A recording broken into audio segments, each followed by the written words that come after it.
Jaya Radha Madhava Kunja Bihari.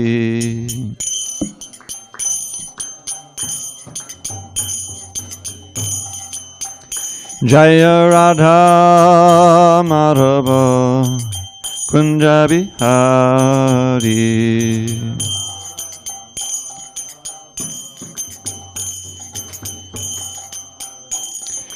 Gopi Janavallabha Girivaradhari.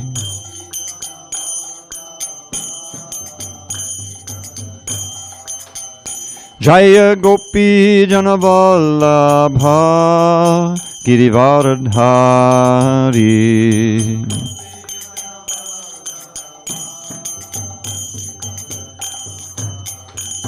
Yashodanandana Brajana Ranjana.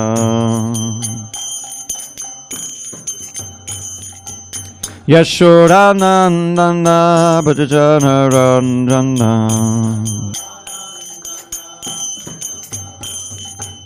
Yamuna Tira Vanachari. Jamuna Tira Vanachari.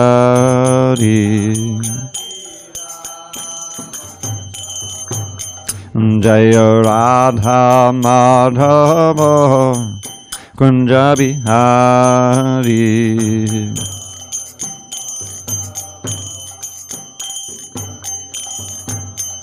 Jaya Radha Madhava Kunja Bihari.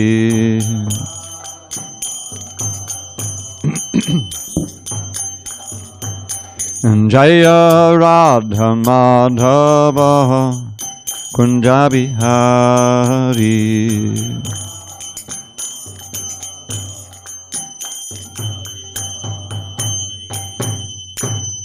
Jai Om Vishnupad Paramahamsa Parujika Acharya Ashtotar the Sri Srimad Divine Grace Srila A.C. Bhakti Vedanta Swami Prabhupada Ki Jai. ISKCON BBT Founder Acharya Srila Prabhupada Ki Jai. Jai Om Vishnupad Paramahamsa Parujika Acharya Ashtotar the Sri Srimad Divine Grace Srila Bhakti Siddhanta Saraswati Thakur Ki Jai. Ananda Koti Vaishnavinda Ki Jai. Namacharya Srila Haridas Thakur Ki Jai. Grantaraj Srimad Bhagavatam Ki Jai. Samaveta Bhaktavinda Ki Jai. All glories to the assembled devotees. All glories to the assembled devotees. All glories to the assembled devotees. All glory to Shri Guru and Gauranga. Okay. Narayanam Namaskritya. Narang Chaiva Narottamam Devim Saraswatim Vyasam Tato Jai Mudiriye. Before reciting the Srimad Bhagavatam, which is our very means of conquest, we should offer our respectful obeisances unto Lord Narayan, the Supreme Personality of Godhead, unto Narayan Rishi, supremest human being, unto Mother Saraswati, the Goddess of Learning, unto Srila Vyasadeva, the author, and unto Srila Prabhupada, the translator, commentator, and our spiritual master. If anyone is feeling cold, I have an extra blanket hanging out in the... Anyway. Nashtaprayesha Bhadreshu Nityam Bhagavata Sevaya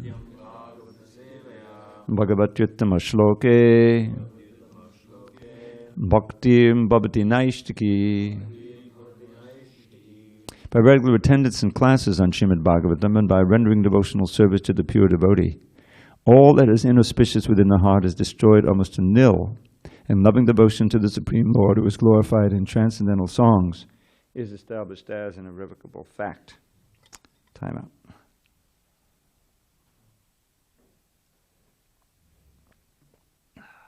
That'll help.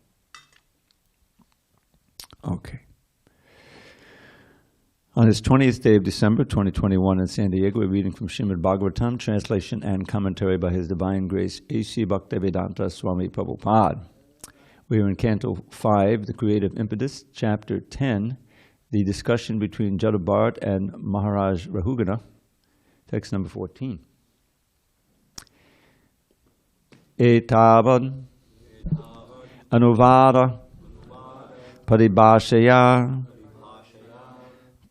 pratyudira munivara upashamashila upadathanatnya nimitta upabhogena karmarabdham vyapanayan rajayanam apitatovaha. Is this actually a verse? It is prose, isn't it? Okay. Then I'll chant it alone. Shri Shuka Uvacha Etavat Anuvada Paribhashaya Pratyudira Munivara Upashamashila Upadathanatmya Nimitta Upabhogena Karmarabdham Vyapanayan Rajayanam Apitatovaha. Okay. Shri Shuka Uvacha. Shukadeva Goswami continued to speak. Etavat, so much. Anuvada Paribhashaya, by explanatory repetition of words spoken previously by the king. Pratyudirya, giving replies one after another. Munivara, the great sage Jadabharat. Upashamashilaha, who was calm and peaceful in character. Uparata, ceased. Anatmya, things not related to the soul. Nimittaha, whose cause, ignorance, for identification with things not related to the soul. Upabhogena, by accepting the consequences of his karma. Karma arabdham, the resultant action now attained. Vyapanayan, finishing. Rajayanam, the palanquin of the king. Api, again. Tata, as before. Uvaha, continue to carry. Translation. Shukadeva Goswami said, O Maharaj Parikshit, when King Rahugana chastised the exalted devotee Jadabharata with harsh words, that peaceful saintly person tolerated it all and replied properly. Nescience is due to the bodily conception, and Jadabharat was not affected by this false conception. Out of his natural humility, he never considered himself a great devotee, and he agreed to suffer the results of his past karma. Like an ordinary man, he thought that by carrying the palanquin, he was destroying the reactions of his past misdeeds. Thinking in this way, he began to carry the palanquin as before. Purport. An exalted devotee of the Lord never thinks that he is a paramahansa or a liberated person. He always remains a humble servant of the Lord. In all reverse conditions, he agrees to suffer the results of his past life. He never accuses the Lord of putting him into a distressed condition.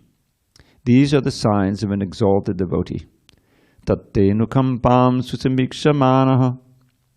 When suffering reversed conditions, the devotee always considers that the reverse conditions are the Lord's concessions. He, the devotee, is never angry with his master. He is always satisfied with the position his master offers. In any case, he continues performing his duty in devotional service.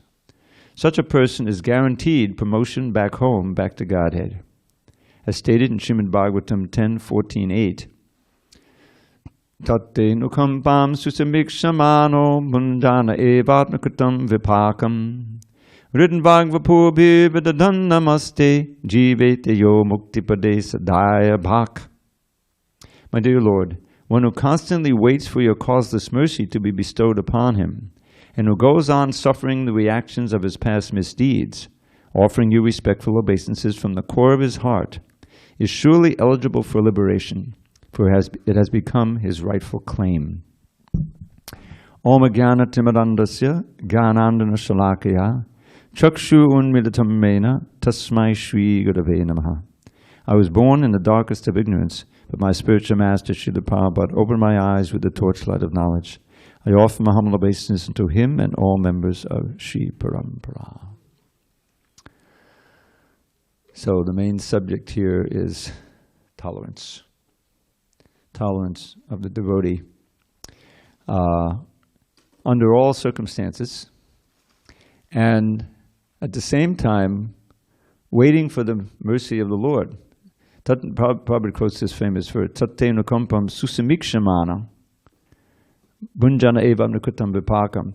So susamikshamana means to always be seeing as the anukampa. Anukampa is a word for mercy.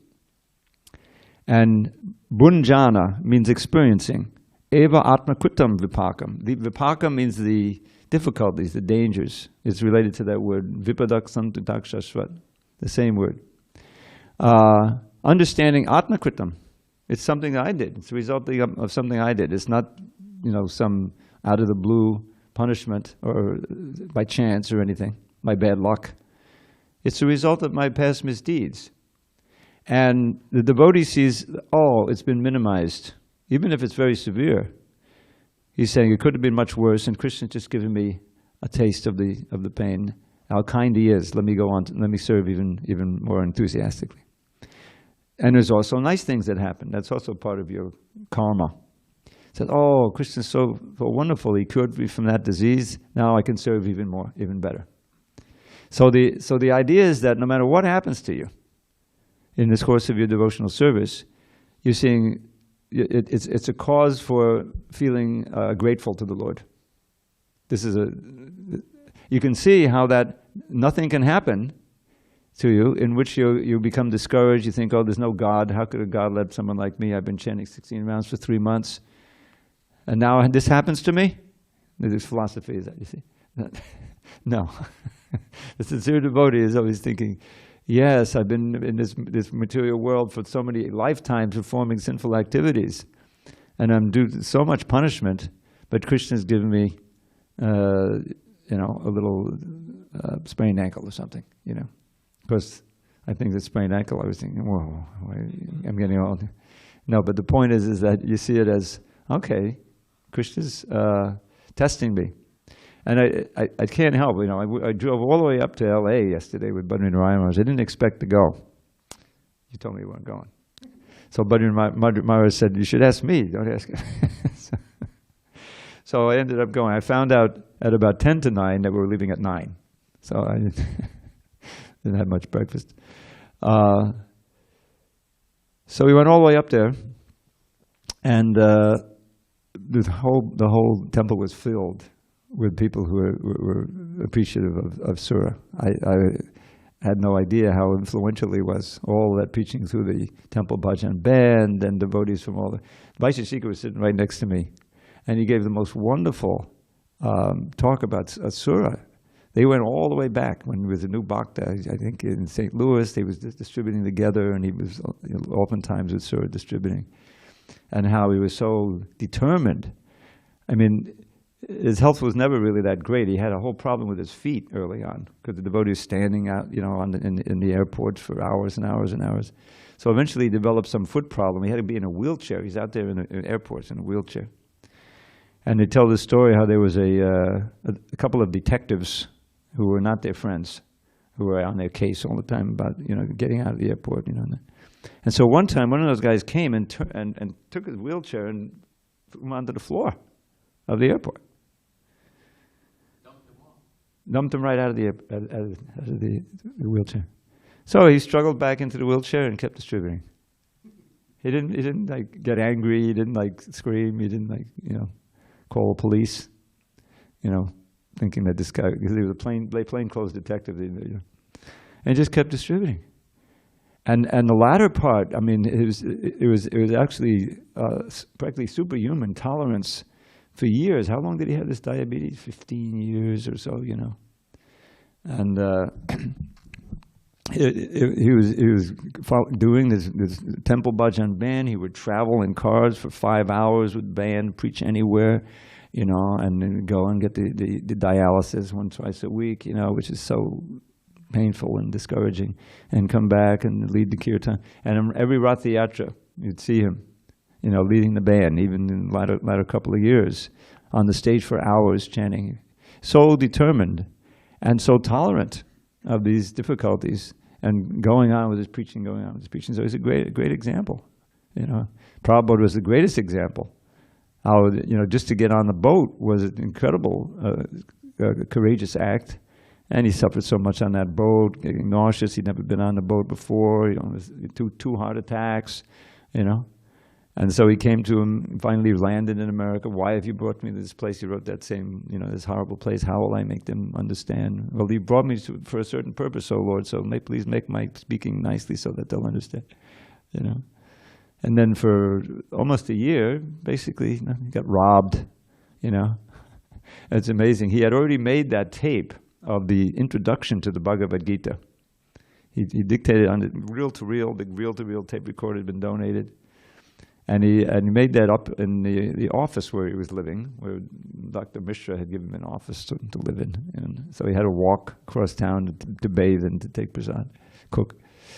Anyway, so all this tolerance. And then it was probably the superintendent who broke in, and stole it. He's suspected. But he only stole the tape recorder. He didn't steal the most precious thing, which was that tape. So we have that. That introduction. You read the Bhagavad Gita introduction, you see how full of, instruction it is, wonderful thing.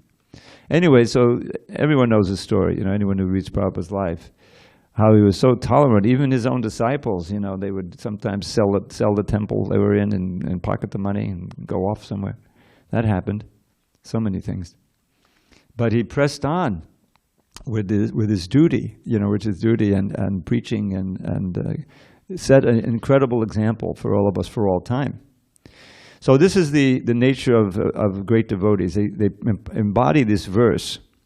And to continue serving, Ridvagva Purber, from the heart, with your words, with your body, the Lord, offering obeisances. And in this way, if you live, you become Dayabhak. Prabhupada explained this word as describing someone who's like ready to inherit. If you're like the son of a wealthy man, you stay alive. You're in the will. Yes, you're ready to inherit the whole the fortune, whatever it is. You don't have to do anything, but just stay alive and maintain your relationship, with your father. So that's what you become if you're able to go through life with this attitude. Because the general tendency is, first of all, people worship God with a motive. And it's not just a motive, it's a material motive. Motive is not, we have a motive. We're also, worshiping Krishna. We want him to be happy. We want him to be pleased somehow or other, that give us a chance that he'll be pleased. So our motive in doing things is advancing in devotional service and seeing to the pleasure of the Lord and seeing others take Krishna consciousness. All that's motivational. But it's not a material motive. It's not a selfish motive. What Prabhupada called fruitive. Fruitive means you want to enjoy the fruits. And oftentimes you'll see, some of the same activities.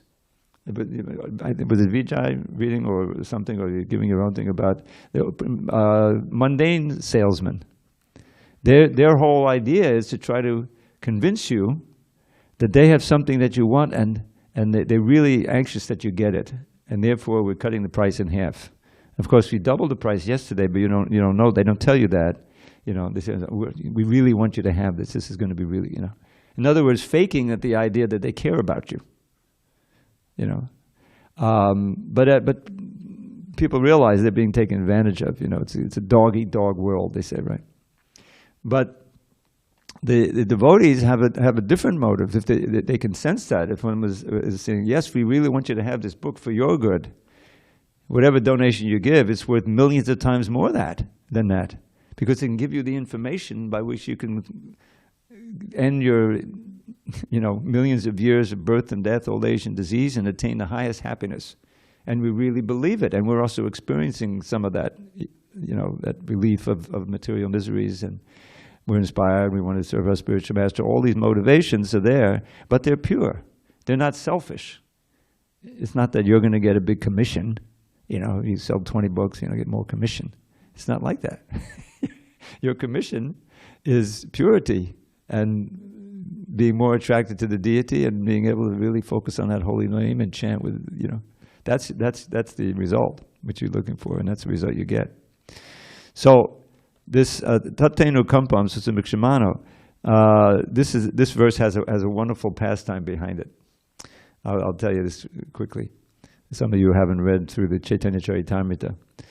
Lord Chaitanya, he would be able to turn anybody into a devotee if they gave their attention to him and he showed their mercy. He converted Ajay and Vijay became pure devotees by his influence, in Nityananda, of course. They were fallen Brahmins who were just dacoits. They were thieves and drunkards and everything. Huh? Jagai Madai. I didn't say Jagai Madai? I'm sorry. Well, they were Jai Vijay. Yeah. Sorry. Jagai Madai. And then he also would convert dyed-in-the-wool Mayavadis, and they can be really tough, to convert. Prakashananda Saraswati Service. And another one was Sarvabhauma Bhattacharya, who was in Jagannath Puri. He was in charge of the temple. And he was an impersonalist, but he was also pure to a degree. In other words, he appreciated Lord Chaitanya's ecstatic emotions and his display of samadhi when he came into the temple. And so the guards were saying, "Oh, we've seen these guys before. They come in here and they fall on the floor and he's about to beat him." He said, No, he's genuinely in samadhi. We can get back. He was in charge of the temple. So. And then he wanted to know, is he still breathing? Because he wasn't moving at all. So he put a little cotton in front of his nose, and he was slight movement. He said, "Oh, okay, he's in samadhi." So he was attracted. He's so young and attractive and beautiful, and so he took him to his home and cared for him. And then Lord Chaitanya's associates who had come to Puri with him after he took sannyas, Nityananda was there, and I think Gadara Pandit and Mukunda, and they came and they heard where that he'd been taken. The sannyasi came, and so they came and they started chanting in his ear, and eventually came to, he came out of the samadhi. So then Sarvabhauma Bhattacharya, he was thinking, well, who did you take sannyas from? And it was so-and-so, Keshava Bharati. And well, that's not, that's so great. And so I'd like you to take sannyas again, because there was only Mayavadi sannyas, so he was dressed as a Mayavadi, he thought. But he was obviously a bhakta. So I said, okay, well, what about the Vedanta Sutra? So I said, well, my spiritual master, obviously he told the Prakashananda Saraswati. So Sarvabhauma Bhattacharya said, well, I'll teach you the Vedanta Sutra. So Lord said, okay. So for 7 days he listened to Sarvabhauma Bhattacharya give the impersonal view of this Vedanta Sutra. And then finally Sarvabhauma said, well, you're not asking any questions. Do you understand this Vedanta Sutra? And he said, I understand the sutras very well, but your explanations are a big cloud that are blocking the meaning. So okay, so what do you explain it then? And then he gave the Bhakti Vedanta explanation. And Sarvabhauma was completely, cured of his Mayavadi. He became Lord Chaitanya's man. So then, this was a big event. He is the main Mayavadi scholar, great scholar in Jagannath Puri. So everyone heard about it, So then, various things happened after that, and one of them was that Sarvabhauma Bhattacharya didn't even want to hear the word mukti anymore. It had such bad connotations and brought up such bad memories for him. So Lord Chaitanya came one day and he was reciting this verse, but instead of mukti pade, he put bhakti pade. He changed the words of the verse. And Lord Chaitanya laughed and said, you can't change the words of the Srimad Bhagavatam. This mukti pade is okay. It means there's liberation at the lotus feet of the Lord, but it doesn't mean that you're merging into the absolute. But Sarvabhauma still wasn't pacified. He didn't want to say Mukti Pade anymore. So that was just a sign of how much thoroughly he had been cured of his Mayavad and then became a devotee. So this principle is important for us to embrace, at least aspire for. Because look at what does religion mean out there? I mean, Prabhupada would tell the story of how so many very, very observant Christians, probably Lutherans in Germany during the war, ladies, their husbands, their brothers, their sons, their fathers, they would go off to the war. At the end there, they were drafting like 60 and 70-year-olds into the army. Yeah, this is Nazism. So everyone was going, all the men were going, and the ladies were at home. Well, they were fervently praying to the Lord. Please send my husband back, send my father back, my son, my brother. Many of them didn't come back, or they came back grievously wounded, barely. And so many of them lost faith. They were praying so fervently, and what happened? God's mercy is gone, My brother who came down to visit, I know some of you saw him recently. I once tried to preach to him, and he was adamant about his atheism. And one of the main things he told me was about the Holocaust. How the Holocaust, where the 6 million Jews were killed by the Nazis, If there is a God who is all-powerful and all-merciful, how could he allow all those innocent people, especially the children, to be killed in such a cruel and horrible way? That's proof to me that there's no God. I know I tried to talk to about karma and reincarnation, but it didn't help. That was died in the war. So this is one of the reasons why, believe it or not, more and more people, as they grow up in America, they are not attending church. Church attendance is going way down rapidly. People will say, I'm spiritual, but I'm not all these established religions. I don't believe in it. Plus all the scandals that are going on. Every so often it goes, oh, this person abused some of the parishioners. All this stuff going on. So you can see how the power and the purity of the actual religion, actual dharma, where it brings one to the point where you can understand, no matter what happens, especially to me, I understand, well, this is just a result of what I did in the past life. This is not God's cruelty. God is so kind. He has, given us the holy name. He's given us the society. He's given us an opportunity to escape from this torture chamber of birth, old age, disease, and death that we've been trying to eke out some pleasure of for so many millions of births. And now we have and Prabhupada always, and it's an easy process. Susukam kartamavya. I'm quoting the Bhagavad Gita, right? Second verse of the 9th chapter. We sung it last night. That is the king of education, most confidential. It gives one direct perception of the Lord. You can directly feel the presence of God. You begin the process, and you immediately feel the change in your consciousness. And it's susukam kartamavya. You know this one, Daniel. Susukam kartamavya, right? I remember you saying it's so nice. Such a happily engaged in dancing, chanting, and when you get tired, take some prasad. Who can do that? I remember Prabhupada, he's in a lecture, I'm listening to this tape, and one guy asked a question. Well, this dancing, it's difficult. You say, oh, dancing is difficult? How is dancing difficult? Prabhupada he showed the step. I don't know if I mentioned this. I heard this remembrance from Revatanandan. Yeah. I mentioned that already, how Prabhupada was jumping up and down, showing devotees how to chant, how to dance. So the idea is that it's specifically tailored for Kali Yuga, for people who have really no background, they're not qualified Brahmins, they have so many impurities, so it's made easy. Lord Chaitanya is joining the chanting party. And you read the Chaitanya Charitamrita and you see that his chanting was so influential and so powerful, so much tejas there, that you go to South India, people would just see him and they would attain love of Godhead. and then go back to their villages, and people would see them and get love of God in this way. So and all of it makes sense. You realize that yes, I've been so demonic all my life in previous lives. Of course I'm suffering. Of course this is going on. Now I need to take this process for purification and be so thankful that can be all eradicated. Every morning we walk around Tulsi.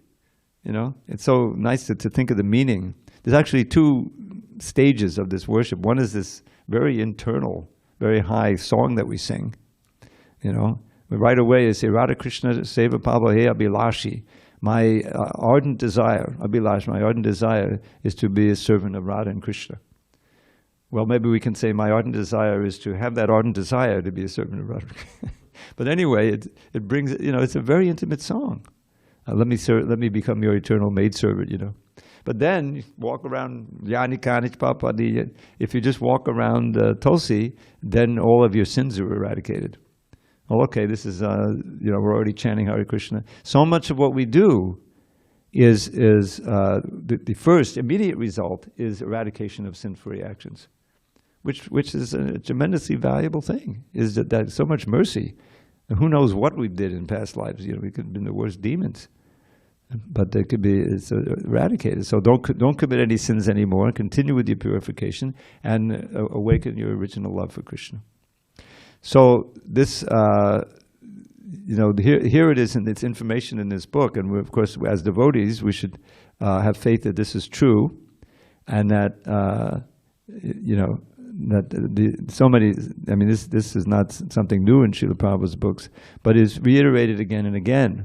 The power of the process of devotional service, and how it reveals the deep and boundless compassion of the Lord for the living entities, who He never forgets. We're never condemned eternally, eternal damnation. That's not the fact. We're always part and parcel of Krishna. Mame vangsa jiva loka jiva bhuta sanatana. That He declares these living entities are eternally my parts and parcels. And they're also my offspring. What is that? Sarva yoni shakuntiya murtiyak sambhavantasam brahma mahayoni aham bija pradakpita. I am the father of every living entity. And he accompanies us through our incredible journey through all the different species and everything. He's there as the super soul. And when we get to the human form of life, we have a little more intelligence, and he makes available his instruction through the agency, because we're so covered we can't hear Him from within. He wants to guide us through the agency of the spiritual master and the Shastra. If we're receptive to that message, then we get the same instruction that's coming from the super soul, but we have a chance to actually act on it. And so this is Prabhupada's great plan, following in the footsteps and the instruction of his spiritual master. If you ever get money, print books. So before there was any temple, before there was any, as soon as Prabhupada got the chance to print something, he printed back to Godhead, back at 26 2nd Avenue. They were renting this little storefront, but they were collating the first back to Godheads. And some of them, they have wonderful essays the devotees are writing, poems and things. It's a vehicle for Prabhupada intended for the devotees who are contemporaries of those who to write in such a way that they'll be able to understand. He saw the value of that. So that and Prabhupada was always writing his books. It's so significant that he didn't come to America until he had those first books printed. That took years. It took like 4 years, I think, 60 to 62, 64, to print those 3 books. You imagine trying to raise the money and then printing it, proofreading yourself and working with the printer. But they're amazingly sturdy. I mean, we print our books, but the paper, and I have a set of those books that were printed in 1960, actual set, not a facsimile. And the paper is so strong that it's just, you can still read it. And ordinarily books are flaking away, after 20 years, certainly at least, So they're very, very sturdy. And Prabhupada felt, now I got some ammunition. Now I have something substantial. And he would actually walk around in New York, up Broadway, and find the bookstores, try to, place the books. He was the first book distributor, undoubtedly. So the books now, and as soon as he got, it's not an accident I mean, you have to be blind to see this is Krishna's arrangement.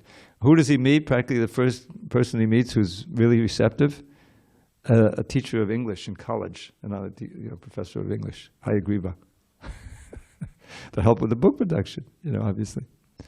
So Prabhupada could see all this. So Krishna's now encouraging, and then of course, great musician, Mukunda, and who knew he was savvy and was able to get him that place out of the loft and Bowery Loft, which wasn't, I mean, it's a good start, but you need a better place. So all of this Krishna's arranging, and encouraged Prabhupada. He would walk down to the pier and check out the return boats, ships going back to India from this line. But he never got his ticket. And he was seeing that. First he said, at first he wrote in his diary, I plan to stay a few months. This is it. But Krishna gave him encouragement. He said, oh, here's some sincere followers. And so the whole thing happened like that. But always this process, as Prabhupada said, he has this attitude. An exalted devotee of the Lord never thinks he is a Paramahamsa or a liberated person. He always remains a humble servant of the Lord. And you see this, you read the Chaitanya Charitamrita, at one point, Krishna's coverage is saying, I'm the lowest of the low. Anyone who chants my name loses all his good pious credits, and he's really feeling like that, But he's the greatest, giving us this Chaitanya Charitamrita. So establishing that sense of like helplessness and humility before the Lord, and keeping that is an essential asset in devotional service. That we're just trying to be servants of our spiritual master and trying to be servants of Krishna. And this is one of the great assets of being in the Kali Yuga, because who really grows up in this age without being contaminated by the age? You're so fallen inherently, and so it's not a very good age for practicing yoga. We don't live very long. Prayana paishaksabhya kalavasmin yugainaha manda, so manda matayo. Manda bhagya yupadrita. It's right in the first chapter of the Bhagavatam. For the most part, these qualities pertain. We don't live very long. Manda, we're lazy in the matter of any spiritual thing. You can see hardly anyone is interested really in terms of the whole population. So manda mati, and if we do become interested, we're misguided. Generally by bogus yogis and false philosophies. So the internet, and manda bhagya yupadrita, and therefore we're unfortunate. And on top of that, it's so confusing and so much noise, always disturbed. So how are you going to practice yoga? Sit down in a quiet place. Yeah, where's that quiet place? And so there's all of these disqualifications. So what does this give for someone who's a little bit sincere, but has all bad qualities of this age inherently by just growing up? How does that help us? Trinarapi sunichena, todarapi sahishnana. Being so helpless and being so unqualified, that should induce us to call out the name, which anyone can do, with deep fervor and supplication. Please engage me in your service. I'm overwhelmed by this age. There's so many songs like that, so many verses. I like this one, Uddhava, I learned.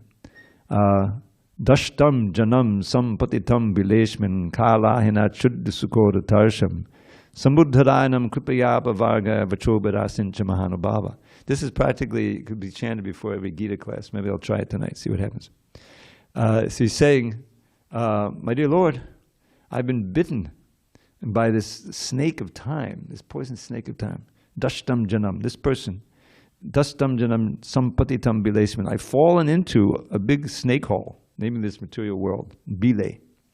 Something bilesman. Kalahina. Kal is time, and ahina is a big poisonous snake. Think of a big python or something. Not python, a cobra.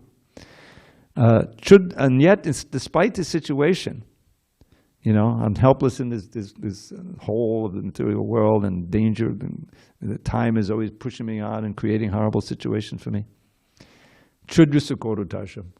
I still have a very, very strong desire, thirst for insignificant sense gratification.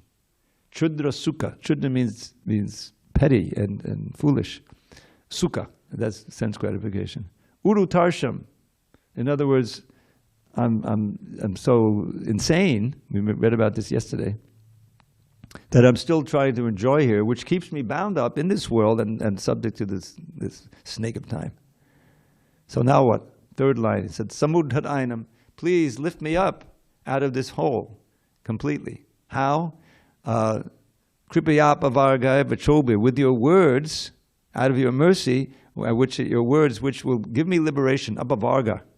Kripayapa Vargaya Vachobi Asincha, sprinkle me your divine words upon me. And in this way, give me the strength to get out of this hole I'm in. In other words, deliver me. Vachobi Asin Mahanubhava, oh great Lord. So where are those words? They're here in the books. They're in Prabhupada's books. We are also trying to, sprinkle those words upon the conditioned soul as Krishna's agent. We ourselves need the sprinkling, and we've been sprinkled, and we're climbing out of that hole.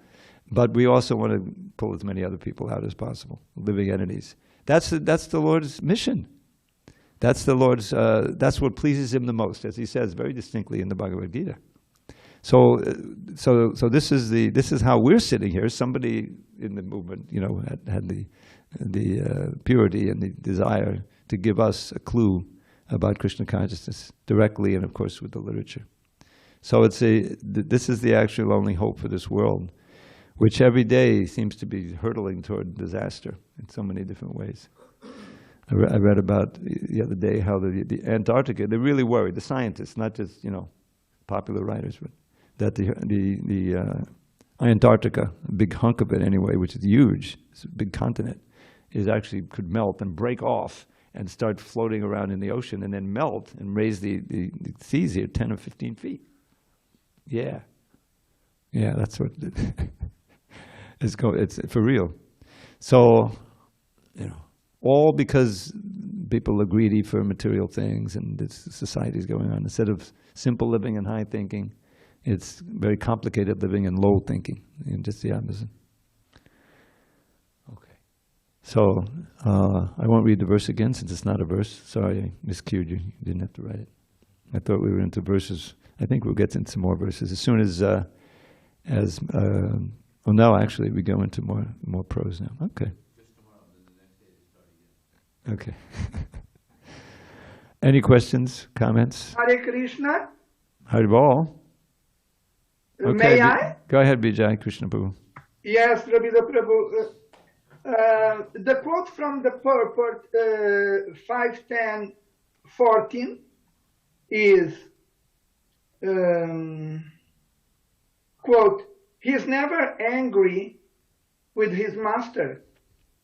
He is always satisfied with the position his master offers." End quote.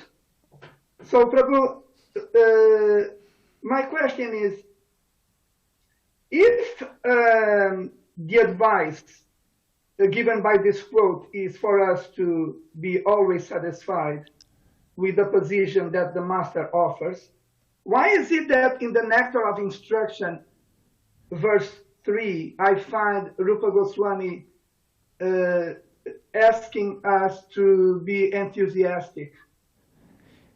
Yeah. So the position he offers is not that we're in a certain position on the path back to Godhead and, well, I've done some service, I'm pretty satisfied with it. No. The material position. In other words, you put in a certain position, either you're rich or poor, you're missing a leg. When I went to Russia, I went to Russia twice. I'll tell you this story another time, how I got to go to Russia. But the second time, I was at this festival on the bank of Divnomorsk. You're on that one? And so all kinds of devotees. There's so many devotees, Russian devotees. And I remember watching one fellow. He wasn't in a wheelchair, but he had these two crutches, and he could hardly walk, and he was moving, it's obviously something from birth.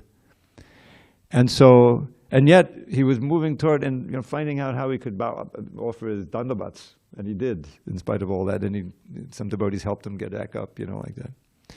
And there was others who had serious conditions like that, And yet you could see on their faces, they were so happy to be there, they're chanting like anything, you know, they were. So that's the position he's talking about. As far as our spiritual position, we should never be satisfied.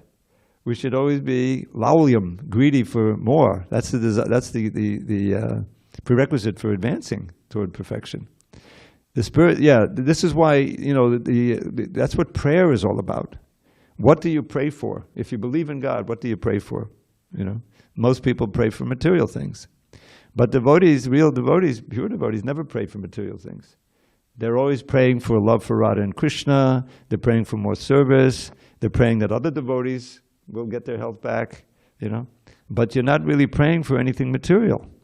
I just heard Prabhupada give a talk on that, and he cited Prahlad Maharaj. Now, Prahlad Maharaj went through, you know, inconceivable tortures from his father. But during that time, he wasn't praying to Krishna to relieve. He was just meditating on Krishna. He was just aware of Krishna. And he didn't feel anything. You know, he was completely protected. So when it's all over, and his father was killed, and Lord Nrsingadev offered him anything he wanted. And Prahlad protested. My dear Lord, I'm not a vanik. Vanik means a merchant.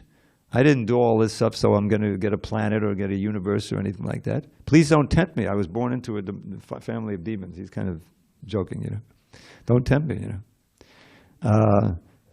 But he saw, and this is significant, he saw that Nrsingadev wanted to give him something. So he had two requests. Oh, I forget how this verse goes. Yadi dasasi me kamam. You know this one? Anyway, there's two requests. One is most famous, and that is that you deliver my father, you know, who was like, the personified demon, one of the Jai Vijay crew, but he was covered. And oh, don't worry. I forgot how many, 12 or so generations before and 12 after, we'll all be delivered. And after we find Bali Maharaj was there, even Banasura didn't get killed, he just got chastised by Lord Krishna. But yes, don't worry. But the first one, which is not so famous, is that he prays, let material desires never take root in my heart. You see? This is the kind of prayer. And if you study I like to go through the Stavamala and there's all kinds of prayers. But the basic prayer is, Pajapada Vedinyanandano Vanametang Maharati He Yavam Bhavatu Panayo Bhave Bhave Bhavator Eva Badam Bhajeshame. You may see me sometimes offering prayers for the greeting. That's one of the ones I offer. And it says, O Radha Krishna, children of the best of cowherd men, the single boon I beg from you, and yet again, again and yet again. In all the countless births my endless sins will make me meet, let all my love flow toward your luscious, lustrous lotus feet. So they're not even praying for liberation, just like Lord Chaitanya doesn't pray for liberation. Let me just have the love for your lotus feet increase and continue, you know. This is what devotees pray for. And what Lord Chaitanya showed us, I just want unmotivated, uninterrupted devotion to you, birth after birth. I don't want money, I don't want followers, a beautiful wife, any of that stuff. So that's a blessing, that being able to pray like that, from realizing our fallen condition, but then therefore calling out with great sincerity to the Lord. If you're in Satya Yuga, you're on the heavenly planets, how could you pray like that? It's so nice, you know. You have so many years left in the Satya Yuga to life, you know. Let me meditate, whatever, you know. So it's almost like jujitsu, you know, where someone is fighting you and they punch and you just you take their hand and their momentum, then you flip them over, right? So we're in this Kali Yuga. It's so bad, so we should realize, that means we're so unqualified, you know, because we're born in Kali Yuga. Therefore, we have to pray ardently for Krishna to take us, you know, and give us love for him and take us back to the spiritual world. So that's what this is about. He's never angry with his master. He's always satisfied with his position his master offers. Well, the position is, you know, it's in devotional service. That alone is so wonderful. So what if I, you know, didn't get the maha I was supposed to get today, or whatever, you know? That's insignificant. That's also a result of us being, something we've done in the past. So remember that. Is that all right, Prabhu? Oh, Dravida Prabhu, if I may, better than all right. I need to use the usual adjective, monumental answer to my question. Thank you very much. Hare Krishna. There's so many monuments. Where are all those monuments? Any other questions, comments, local or remote? Hare Krishna, Prabhu. Haribol. Haribol. Thank you so much. Very nice class, Prabhu. I have a quick question about the Uddhav ji verse that you said. Which canto and verse do you know? Like if you can share later on, it's fine too. Like I can email you the verse you said about Uddhav. Oh, Uddhava's prayer. Yeah, can you just text me or write me on email? And Yes. Sure. I'll definitely give it to you. It's in the Uddhava Gita. Like in the middle of the Uddhava Gita, just like here, Pariksit sometimes will ask questions, Arjuna will ask questions in the Gita.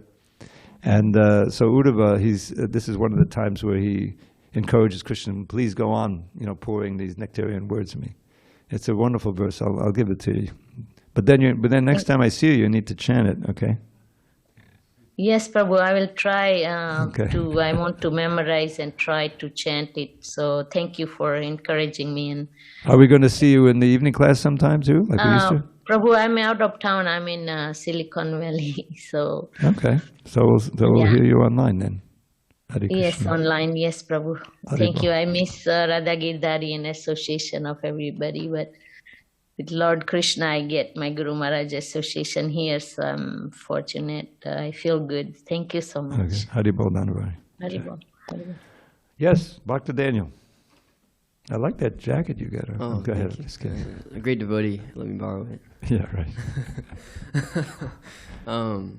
So thank you, Dravida Prabhu, for a wonderful class. And my question is, what is the number one thing that destroys a devotee's tolerance? Is tolerance? Yeah.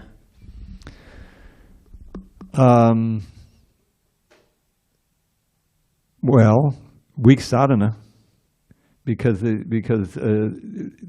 tolerance is given because you're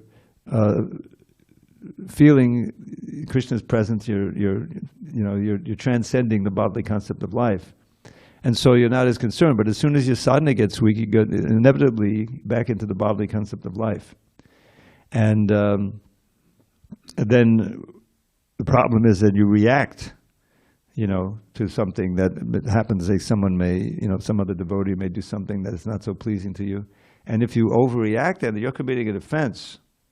The infraction was minimal, but your reaction is maximal because your sadhana is weak, and then that can cause you to lose your taste for Krishna consciousness. So the strong sadhana helps us to transcend, and then the tolerance comes naturally. But at the same time, we should consciously be that way. We should know, okay, it's cold today, so I'm not going to leave the ashram and go back to my mom's house where it's warm. No, I'm going to wrap up, get another wrapper, or ask Trivita if he can loan me one of his sweatshirts or whatever. I have a few others at home, and then I was interested. All glories to Srila Prabhupada. Hari Hari.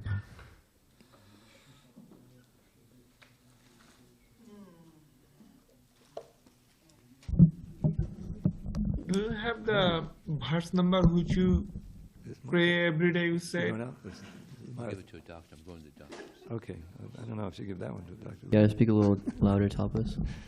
Restring it. Prabhu, do you have the verse number which you pray every day, you said? Someone is asking in Zoom so that she Yeah. can remember that. Just remind me later, Tapas. It's in the Stavamala near the end of a poem called the Utkalika Vallari, and I'll give the exact reference. It's not something you'll find easily. I'll provide it for you. Okay, in time later today. Thank Okay, you, Prabhu. Tapas. Thank you for your mercy. Yeah. Hare Krishna.